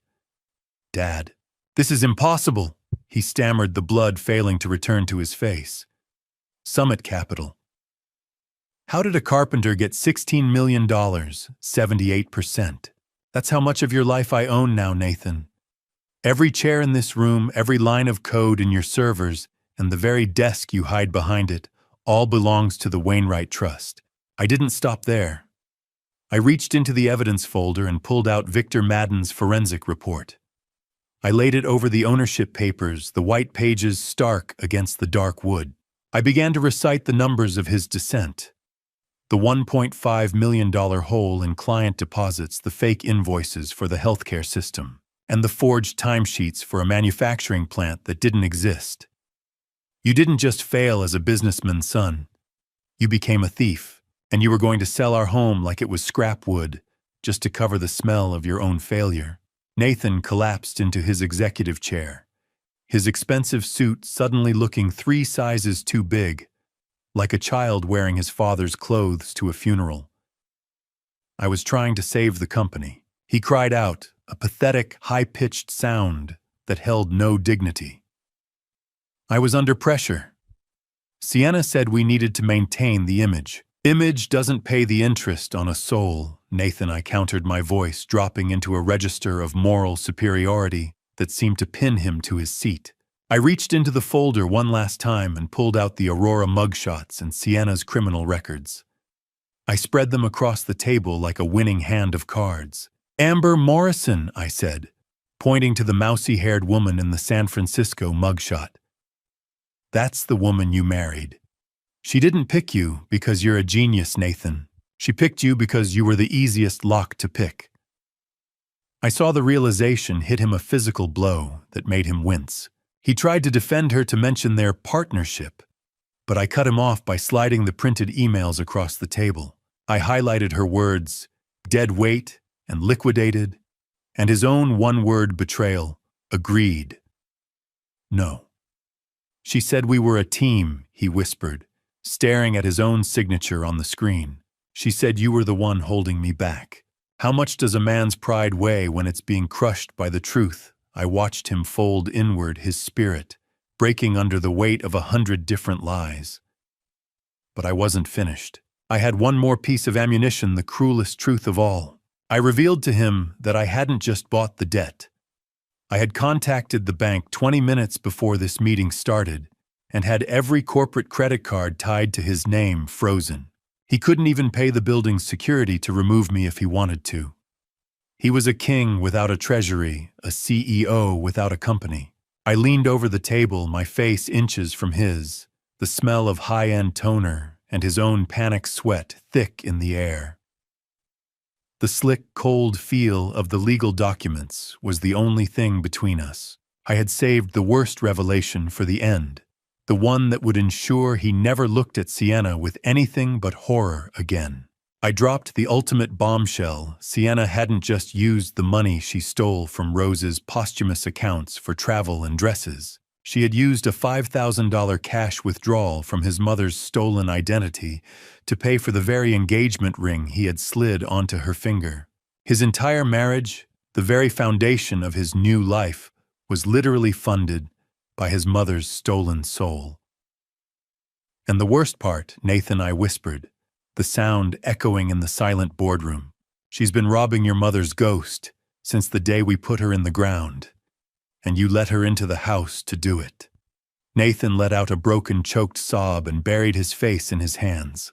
He finally realized that he wasn't a shark. He was just the bait. I stood up and straightened my suit, feeling a strange lack of triumph replaced instead by a heavy, somber justice. I walked toward the door, my boots sounding loud and certain on the carpet. You have 24 hours to decide who you are, Nathan, I said without looking back. By tomorrow morning, either you're a man who helps me put that woman in prison, or you're just another criminal waiting for the FBI to knock. I left him there, a shattered man in a glass tower, as I stepped out into the hallway and toward the elevator. The war for the Wainwright name was over. The cleanup was about to begin. I left my son sitting amidst the wreckage of his own ambition, the glass walls of his office reflecting a man who had finally realized he was a stranger in his own life. The silence that followed my departure from the 20th floor was absolute, a stark contrast to the verbal demolition I had just performed. I stepped into the elevator, the doors hissing shut, with a sound like a guillotine blade. As I descended, I watched my own reflection in the polished chrome panels. The man looking back at me was no longer the broken, dust-covered carpenter who had been discarded on a rainy sidewalk weeks ago. My posture was straight. My expensive suit was unwrinkled, and my eyes held the cold, steady light of a man who had reclaimed his name. I felt the weight of the silver key in my pocket, a physical reminder of the secret legacy Rose had left for this exact moment. The elevator reached the lobby and chirped softly. I walked through the high-tech atrium, ignoring the whispered conversations of the staff, who had previously looked through me. They didn't know I was the man who now held the keys to their paychecks, and for the moment I preferred it that way. I stepped out into the biting Denver wind, the cold air filling my lungs and sharpening my resolve. I had given Nathan the truth. Now I had to see if there was enough of my son left to care. I drove back to my temporary motel room, the engine of the car I'd leased with Rose's money purring with a quiet power. Once inside the cramped, dimly lit room, I sat on the edge of the bed and set my watch. The 24-hour countdown had begun. Can a man truly be redeemed when the foundation of his new life is built on his mother's stolen identity? That was the question that haunted the small space, competing with the clinical hum of the motel refrigerator. I reached for my phone and contacted Kenneth and Victor. My instructions were clear: stand by to alert Agent Crawford at the FBI, but give Nathan until tomorrow morning to decide his own path. I wasn't just testing his honesty, I was testing his soul. I spent the long, gray afternoon looking at the only photograph I had kept of Nathan as a child, a grainy shot of him at 5 years old holding a toy hammer. I wondered at what point the wood had warped, where the line between ambition and evil had been crossed. Tick, tick, tick. The motel clock was the loudest thing in the world, marking the seconds of a life hanging in the balance. As evening fell and the city lights began to bleed through the thin curtains, a text from Victor arrived. He had been monitoring the digital periphery of Innovate Systems. "Alvin, we have a movement." The message read, "Sienna has begun transferring large sums from Nathan's remaining emergency accounts into a fresh offshore routing. She's prepping for a solo exit. I felt a surge of cold satisfaction. The predator was sensing the trap closing. But then a second notification flashed on my screen, this one from the bank's high-security alert system. My heart skipped a beat. Someone was attempting to access Rose's locked trust account using the legacy card. I didn't need a detective to tell me who it was. Nathan was at a terminal, trying to see if he could still salvage his fortune by plundering his mother's ghost one last time. Waiting for Nathan was like waiting for a storm to decide whether to break or pass, and right now the clouds were looking very dark. I felt a wave of profound disappointment wash over me. I had given him a lifeline, and he was trying to use it to steal the boat. "You're giving him a rope," Alvin Kenneth had warned me over the phone earlier. "You just don't know if he'll use it to climb out or hang himself." I stared at the blinking light of the bank alert, a digital scream in the dark motel room. My rage, which had been a cold, steady flame, flared into a protective heat for Rose's memory. I imagined Sienna back at the Highlands house right now, probably packing a bag in the bedroom I had shared with my wife for 40 years. She was likely sleeping in Rose's bed and using Rose's name to sign for her escape. The violation felt physical. I wanted to drive there to tear the door down and throw her out myself, but I forced my hands to stay still. Nathan had to be the one. If I did it for him, the redemption wouldn't stick. The shadow in the room seemed to grow longer. As the night deepened, the smell of rain-damp pavement and industrial exhaust drifting in through the gap in the window. I realized that my son wasn't just deciding between right and wrong. He was deciding between being a man or being the thief Sienna had taught him to be. I looked at the phone, waiting for it to ring, waiting for the one call that would tell me my son was still in there somewhere. The bank alert glowed on my phone, a digital scream in the dark motel room. And I realized that Nathan wasn't just deciding between right and wrong. He was deciding between being a man or being the thief Sienna taught him to be. I lay back on the bed, the springs protesting under my weight, and watched the red numbers of the alarm clock crawl toward midnight. I had given him the map to his own salvation, but I couldn't walk the path for him. The next 12 hours would determine if I still had a son, or if I was simply the last Wainwright left standing. I sat in the dark, watching the digital clock bleed minutes into the night, wondering if the blood of my son was strong enough to wash away the poison of the woman he called his wife. Every second felt like a drop of cold water on a hot iron. I had seen the bank alert the digital evidence of Nathan's lingering greed, and it had nearly hollowed me out. But as I stared at the motel wall, I realized that the alert I had received earlier wasn't a notification of theft. A follow-up message from Linda Garrison confirmed that Nathan hadn't been trying to withdraw funds. He had used the legacy card to trigger an emergency lock on the entire trust. He was protecting the money from Sienna, not taking it for himself. That small flicker of integrity was the first sign that my son might still be alive under the layers of corporate rot. Miles away in the Highlands house I had built with my own hands, Nathan was walking into the lion's den.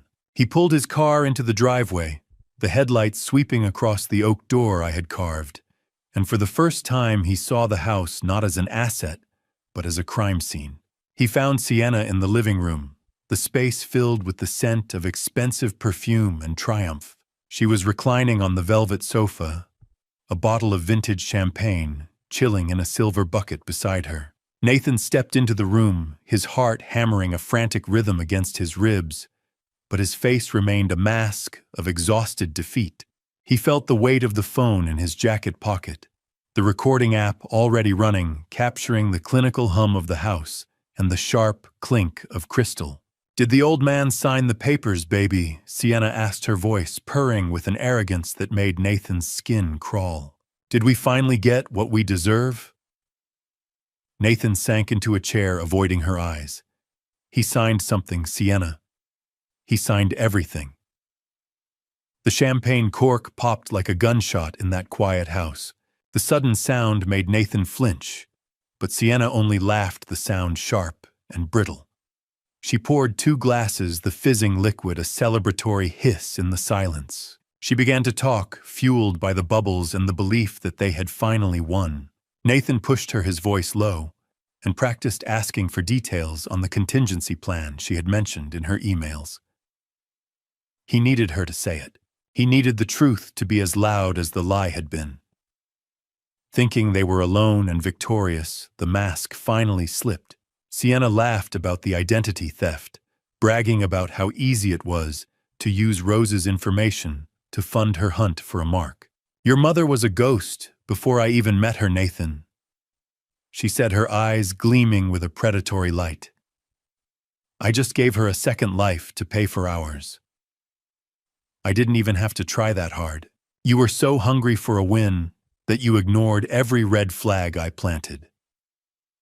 I was just a paycheck to you, wasn't I?" Nathan asked, his voice a hollow whisper. Sienna's laughter was the sound of glass breaking in a graveyard. "You were a project, Nathan, and projects eventually reach their completion date." Nathan listened in silence, feeling the vibration of the recording phone in his pocket, like a second heartbeat. He realized then that she had never loved him. He was merely a balance sheet with a weak spot. The realization was a physical weight, a crushing pressure that made the air in the room feel thin and recycled. Sienna continued to boast detail after detail of her long con, spilling out oblivious to the fact that she was weaving her own noose. Can a man's soul be saved by a single phone call made in the gray light of dawn? I wondered that, as I watched the first hint of morning sun touch the motel curtains. At exactly 7 a.m., my phone rang. I answered it on the first vibration. Dad Nathan's voice was a broken shell of its former corporate confidence. It was the voice of the boy I used to carry on my shoulders, stripped of all the artifice and arrogance. "Dad, she's a monster. I let a monster into our lives. I have it all on tape. She told me everything." He was parked miles away from the house now, the cold, early morning fog visible in the way his breath hitched over the line. He told me he was ready to face whatever came next, the fraud charges, the professional ruin, the prison sentence. He didn't care about the company anymore. He only cared about the fact that he had been an accomplice to his mother's violation. I felt a surge of profound grief for the years we had lost, but beneath it was a hard, shimmering grain of pride. My son had finally chosen the truth over the image. "Meet me at the federal building in 1 hour. Nathan," I told him, my own voice steady and fatherly for the first time in a decade. "We're ending this today." As we spoke, Nathan revealed one final betrayal. He had found Sienna's go-bag hidden in the back of the guest closet. She already had a passport in a name he didn't recognize, and a thick envelope of cash. She had been planning to ditch him, even if the investment had gone through, leaving him to drown in the debt while she vanished into a new life. The predator had always intended to leave the mark behind. I hung up the phone and stood by the motel window watching the city wake up. The 24-hour clock had run out, and the man who called me was a man I could finally recognize. Nathan's voice cracked as he said the final words. "I'm outside the FBI office, Dad. I'm not running anymore." I grabbed my coat and the silver key, ready to meet him. The war for the Highlands was over. The march for justice was just beginning. The glass doors of the FBI field office hissed shut behind me, sealing out the morning traffic, and sealing in the finality of what my son and I were about to do.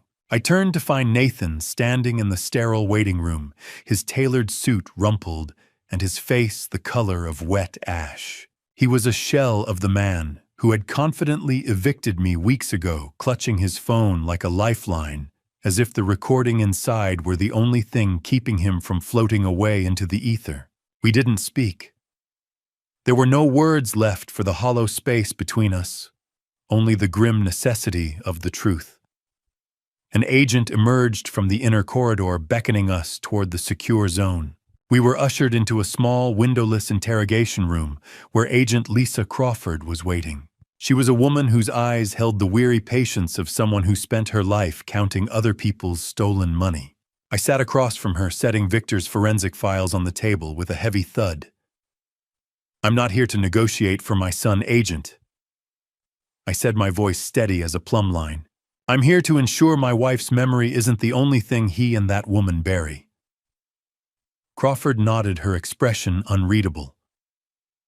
Mr. Wainwright, this recording Nathan mentioned, it changes everything. It's not just corporate fraud now. It's a premeditated criminal conspiracy.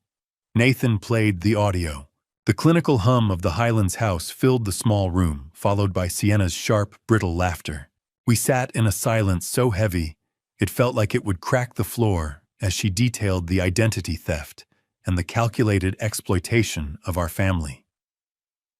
Federal agents don't knock. They arrive like a heart attack. Crawford explained that while Nathan's cooperation would be noted by the district attorney, he still faced serious charges for his role in the corporate fraud. I watched my son as he took the news. He didn't flinch. He just stared at the scarred laminate of the table. "You did the right thing, Nathan," I said, as we were escorted back to the lobby. "Probably for the first time in years. I don't feel like I did the right thing, Dad." He whispered, his voice barely audible over the hum of the office. "I feel like I'm finally seeing the wreckage I left behind." We drove separately to the Highlands, parked a block away, and walked to a vantage point that gave us a clear view of the house. I felt the biting Denver wind on my face, but I didn't feel the cold. I only felt the agonizing weight as the machinery of federal law began to move. Black SUVs began to idle in the parking lot of a nearby church, and I saw agents in tactical gear checking their radios. Can you ever truly go home again when the hallway smells of a stranger's betrayal? I looked at the oak door I had carved myself, the vines and roses now just ornaments on a crime scene. Agent Crawford had revealed that Sienna was already on a federal watch list for a similar scheme in Seattle, but they had lacked the insider proof to move. Nathan's recording was the missing piece, the spark that ignited the fuse. Suddenly, the street was no longer quiet. The SUVs converged on the driveway, tires crunching on the gravel I had laid myself. The breach was fast and clinical. They didn't need to break the door. They had the master code from Nathan. I watched from across the street, hidden in plain sight, as the Highlands house became a stage for a predator's downfall. Sienna was let out in handcuffs minutes later. Her socialite mask was gone, replaced by a look of pure, animalistic rage. She wasn't the polished beauty Nathan had married. She was a cornered wolf, her hair disheveled and her eyes darting with a frantic, hateful energy. Sienna's rage was a dying fire, bright and hot, but with no fuel left to burn. When she spotted us standing together in the distance, her face contorted into something unrecognizable. She began to scream, her voice tearing through the quiet neighborhood. "She's gone, Nathan," I said, watching as they loaded her into the back of an SUV. "The house is quiet again." "It's not my house anymore, Dad," he replied, his eyes fixed on the pavement. It never really was. It was just a prop in her play. The violation felt final, a cleansing through fire. But as the SUV door slammed shut on her screams, the neighborhood fell into a heavy, expectant silence. The blue and red strobing of the police lights against the white siding of my home felt like a warning and a blessing all at once. The smell of diesel exhaust hung in the air, a gritty reminder of the world's intrusion into our sanctuary. As the last of the vehicles pulled away, Nathan turned to me, his hands deep in his pockets and his shoulders hunched. He looked at me with a question that chilled me more than the arrest ever could. "Dad, did you hear what she said?" he asked, referring to her final poisonous scream, that it had all been his idea. "You don't believe her, do you?" I looked at the house, then back at my son. The truth was a heavy burden, and we had only just begun to carry it. The sirens faded into the distance, leaving us on the sidewalk, where this had all begun, two men standing in the ruins of a legacy, waiting for the long road to restitution to show us the way home. The SUV door slammed shut on Sienna's screams, and as the sirens faded, Nathan turned to me with a question that chilled me more than the arrest. "Dad, did you hear what she said? You don't believe her? Do you?" I took a deep breath, the dry, dusty taste of the Highlands air filling my mouth, and wondered if we would ever truly be free of the ghosts we had invited in. Justice doesn't always taste like victory. Sometimes it tastes like the cold gray ash of a fire that burned down everything you ever loved. As the FBI vehicles disappeared around the corner of the Highlands, the silence that rushed back into my home was suffocating. I stood on the sidewalk for a long time watching the dust settle on the gravel driveway. Nathan remained beside me, his head bowed, his shoulders shaking with a silent, heavy grief. When he finally looked up, his eyes were searching mine for a forgiveness I wasn't yet ready to articulate. I didn't believe the poison Sienna had screamed as she was dragged away. I knew my son was many things, but he wasn't the architect of his mother's desecration. But the doubt she had planted was a weed that would take time to pull. I turned away from the house I had fought so hard to reclaim and looked toward the downtown skyline, realizing that the arrest was merely the end of the demolition. Now the rebuilding had to begin. I spent the following weeks immersed in a different kind of labor. Instead of chisels and planes, my tools were bank transfers and legal affidavits. I sat in Attorney Kenneth's office day after day, liquidating vast portions of the legacy trust Rose had built in secret. I wasn't interested in the wealth anymore. I was interested in the Wainwright name. My wife built this wealth with patience and honesty, I told Kenneth as I signed another set of papers. I won't have it sitting in a bank while people she would have cared about are suffering because of my son's greed. Kenneth tried to counsel caution, noting that I wasn't legally obligated to pay the full interest to the defrauded healthcare systems, only the principal. I didn't even look up from the check. I'm not doing what's legal, Kenneth. I'm doing what's right. I personally visited the boardrooms of the regional healthcare system and the manufacturing plant, offering not just the checks that would keep their doors open, but a sincere hat-in-hand apology. The scratching of my fountain pen on those high-value checks was the only sound in those sterile rooms, a rhythmic penance for the shame Nathan had brought upon us. A name is like a piece of fine wood. Once you gouge it, the scar stays forever. I felt a sense of craftsmanship in rebuilding our integrity layer by layer until the Wainwright name could be spoken again without a wince. By October, the air in Denver had turned sharp, and the trial began in federal court. I was forced to sit in the gallery, the cold, unforgiving hardness of the gallery bench pressing against my spine as the gruesome details of the identity theft were aired out for the world to see. I watched Sienna Blake sit at the defense table, her socialite mask finally discarded for a look of calculated, icy indifference. But the real pain came when Nathan took the stand. He looked like a shadow of the man he had been, his expensive suits replaced by a somber, ill-fitting blazer. He delivered a harrowing confession that spared no detail of his own complicity or Sienna's expert manipulation. When the recording of Sienna laughing about Rose's second life echoed through the courtroom, I felt the air leave the room. There was an audible gasp of disgust from the jurors, a collective recoiling from a depravity that exceeded mere financial gain. During the cross-examination, the final layer of Sienna's deception was peeled away. It was revealed that she had already started a new profile on another wealthy Denver widower while she was still living under my roof, proving that her supposed love for Nathan had been entirely transactional from the first second. How do you watch your own son walk into a prison cell and feel like you finally saved him?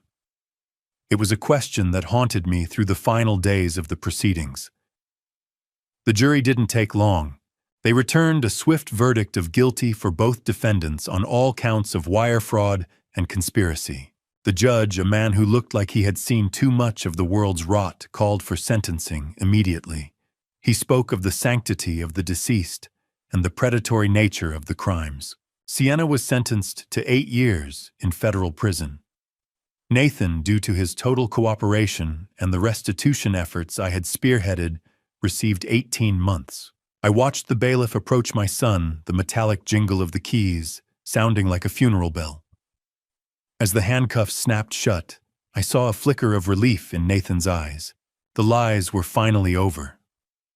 The weight he had been carrying for years had finally crushed him, but in the breaking, he looked more like a Wainwright than he ever had in a boardroom. "I'll be waiting when you get out, Nathan," I whispered as they led him past the gallery. Just make sure the man I meet then is someone your mother would recognize. He stopped for a split second, his eyes wet. Thank you, Dad, he mouthed, for not letting me get away with it. The courtroom gavel wasn't just wood hitting wood. It was the final nail in the coffin of my son's arrogance. The echoing boom of the gavel signaled the end of the Wainwright era of scandal. As the room began to clear, the smell of floor wax and old wood suddenly felt lighter. Then the judge delivered one final blow to Sienna's legacy. He announced that her remaining offshore accounts, the ones she thought were buried in the digital ether, had been seized and would be added to the restitution fund I was managing. Sienna let out a strangled cry of rage as she was led away, her power finally utterly stripped. I stood alone in the emptying courtroom, the silence returning once more. Agent Crawford approached me, her face showing a rare, soft smile. She handed me a small envelope Nathan had asked her to hold. He said, "You'd need this for the next project," she whispered. I took it, feeling the weight of it in my hand, and walked out into the crisp Denver afternoon, ready for the long road of absence to begin. The workshop was a tomb of sawdust and silence, until I broke the seal on Nathan's envelope, discovering that even in his darkest hour, my son had finally started to build something that wouldn't rot. I sat on my old workbench, the same one I had defended against the locksmith months ago, and let the heavy silence of the Highlands house settle around me. The court case was over, Sienna was gone, and Nathan was beginning his 18-month penance in a federal facility. I had expected the envelope to contain a legal request, or perhaps a list of debts he still owed.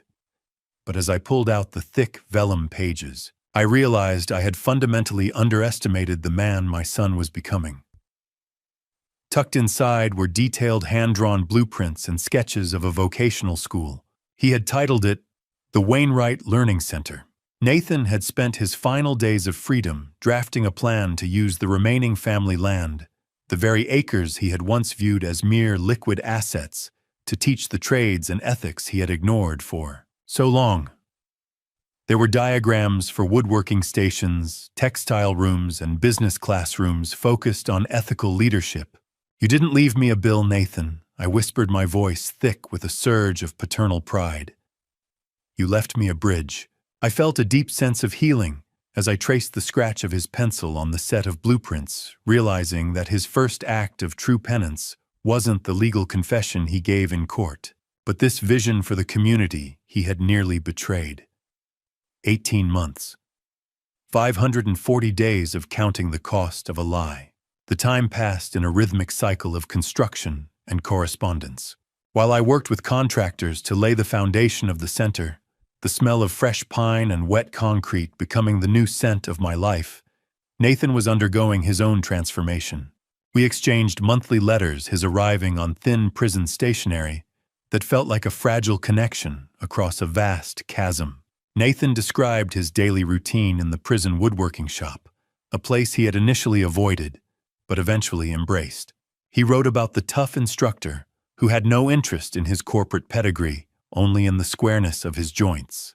The instructor here says, "If you don't respect the oak, it'll splinter your hands," he wrote in the fall of 2024. "I think I've been splintering my own life for 20 years, Dad.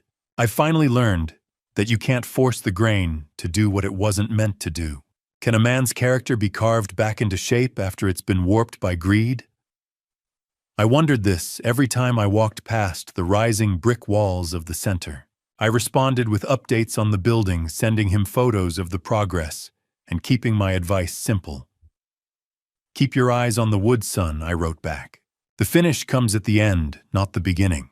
I discovered through a note from his counselor that Nathan had actually refused a good behavior early release that would have gotten him home by Christmas. He had insisted on staying until he finished his first complex furniture project, a dining table intended for our house. He felt that leaving before the work was done would be another shortcut he could no longer afford to take.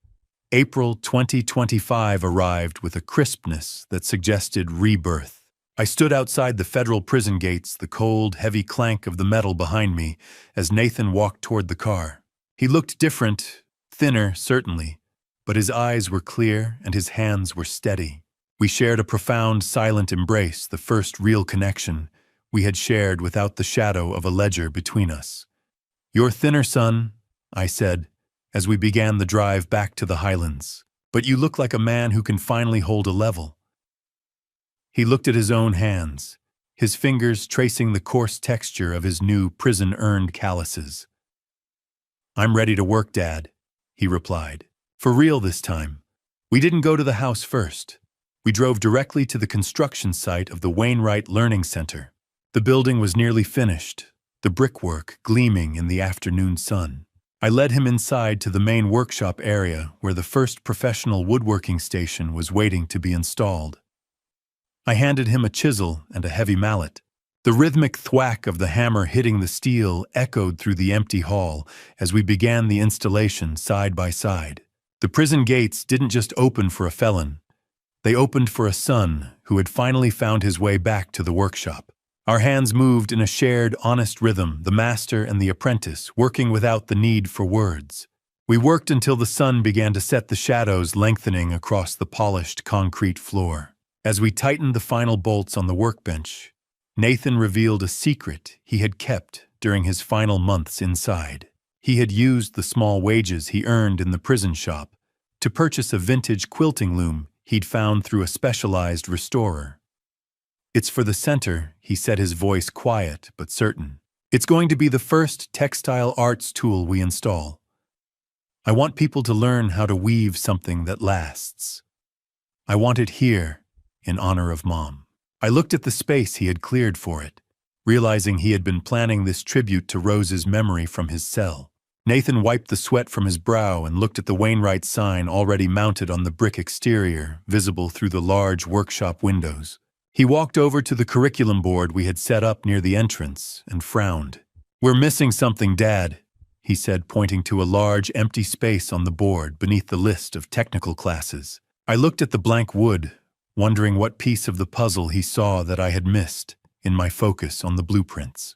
The smell of fresh cedar and floor wax was the scent of a new beginning, a fragrance that finally masked the lingering stench of the betrayal that had nearly cost me my soul.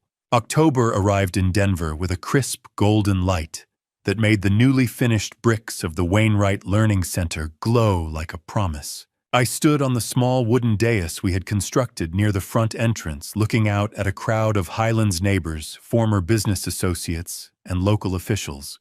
Many of these faces had been present when the scandal first broke, but today their eyes held curiosity and a newfound respect rather than pity. Beside me stood Nathan. He wasn't wearing a three-piece suit or a gold watch. He wore a simple canvas apron over a flannel shirt, his sleeves rolled up to reveal forearms that were now lean and corded from honest labor. He wasn't the CEO of Innovate Systems anymore. He was the lead instructor of a vocational revolution. I stepped up to the microphone, my voice steady, carrying the weight of 70 years of experience and the lightness of a cleared conscience. "True wealth isn't what you take from the world," I told them, my gaze lingering on the sign above the door. "It's what you leave behind in the hands of others. We're here to build more than furniture. We're here to build characters that won't warp under the heat of greed." I gripped the oversized scissors and felt the ribbon give way, a simple snip that signaled the end of my exile and the birth of a legacy Rose would have been proud of. Nathan leaned in as the applause rose, his face showing a quiet humility that the community had begun to respect. "I'm just here to teach what my father tried to show me 20 years ago," he whispered. "I hope I'm a better student this time." Have you ever seen a man find his way home by walking through a prison gate?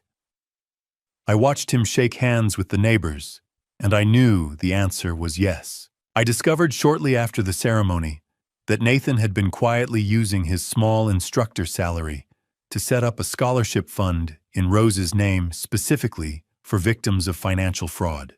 He was becoming the anchor for others that his mother had been for me. By November, the center was humming with the sound of activity. The first class of vocational students was ready to graduate, and the diversity of the group was a testament to the need we had filled. There were struggling young apprentices looking for a path, and there were elderly neighbors like Mrs. Williams. Mrs. Williams, a 70-year-old former factory worker with eyes that sparkled with the excitement of a schoolgirl, stood proudly by her lopsided but sturdy coffee table. I watched from the doorway as Nathan knelt beside her, his hands guiding hers, as she applied the final coat of oil to the wood. "You have to listen to the wood, Mrs. Williams," Nathan said, his voice patient and low. "If you force it, it breaks. If you respect it, it lasts forever." The scene was a living testament to the curriculum Nathan had added to the empty space on the board Ethics in Craft. I realized then that the missing piece he had noticed wasn't a technical skill. It was the heart he had lost and finally recovered. "You sound just like your father, Nathan," Mrs. Williams said, patting his hand. "And that's the highest compliment I can give. 12 graduates. 12 lives mended by the hands of a father and a son." The satisfaction I felt was deeper than any profit margin I had ever managed. As the first heavy snow of December began to fall over Denver, the city turned into a quiet, white sanctuary. Nathan and I spent the late afternoon locking up the center together, the rhythmic clicking of the deadbolts, a familiar comforting sound. The crisp, biting scent of December snow met us as we stepped outside, and the warm yellow glow of the Learning Center sign reflected off the fresh powder. We walked back to the Highlands house together. It was no longer a disputed asset or a corporate trophy. It was a home. Inside, the sound of the crackling fireplace greeted us, and the air smelled of cinnamon and wood smoke. I went to the mantel and placed a final photograph of Rose there, one of her laughing in the garden. I could see now that the anchor she had provided through her secret trust and her final letter had held firm through the most violent storm of my life. We had done it. The house was full of life again. "Thanks for not giving up on the workshop, Dad," Nathan said, handing me a mug of hot cider. The taste of victory was sweet, but the taste of reconciliation was better. "And thanks for not giving up on me." I set my cider down and looked at my son, truly seeing him. The snow covered the Highlands in a white shroud, burying the old scars and leaving a clean, blank slate for the winter. Just then, Nathan gestured toward the corner of the living room, where a large object was draped in a heavy cloth. I hadn't noticed it in the dim light. "I secretly brought this over from the shop this morning," he said. He pulled the cloth away, and my breath caught. It was the oak chair, the one I had been sanding the day the world ended. It was perfectly finished, the smooth, polished feel of the wood a marvel under my fingers. Nathan had secretly worked on it during his time in the prison shop and finished the fine detailing after his release. It was perfect. I sat in the chair, feeling the strength of the joinery and the grace of the design. I looked at the glowing sign of the center through the window one last time, before heading toward the kitchen for dinner. And I knew that while Rose's money had built the walls, it was the love we'd rediscovered that finally made this house a home. The Wainwright legacy was finally carved into something that would never rot. When I look back on everything that happened, I realize the greatest mistake I made was not losing my house or my company. It was ignoring the warning signs inside my own family. Pride can blind a father. I believed blood alone would keep us loyal to one another. But life taught me that even in a painful family story, trust must still be protected with wisdom. If my journey teaches anything, it is this: never let love stop you from seeing the truth. A parent's strength is not only in providing, but in guiding, correcting, and sometimes standing firm when the people you love lose their way. What began as a bitter dad revenge against betrayal eventually became something deeper, a chance to rebuild what was broken. This family story reminded me that revenge alone never heals. Accountability and forgiveness do. There were moments when anger nearly consumed me. But through the storm, I learned patience, and I believe God allowed this trial so I could understand the difference between justice and hatred. In the end, my dad revenge was not about destroying my son. It was about saving what remained of our name. That lesson became the heart of this family story. Real strength is rebuilding, not simply winning. So if you ever face betrayal, like I did, remember this: stand for truth, protect your dignity, and never let bitterness become your legacy. Even in the darkest chapters, redemption is possible. My dad's revenge began with anger, but it ended with a second chance. Thank you for staying with me through this journey to the very end. I'd truly like to hear your thoughts. What would you have done if you were in Alvin's position, forced to choose between justice and forgiveness? Share your perspective in the comments below. If this story moved, you consider subscribing so you don't miss future stories.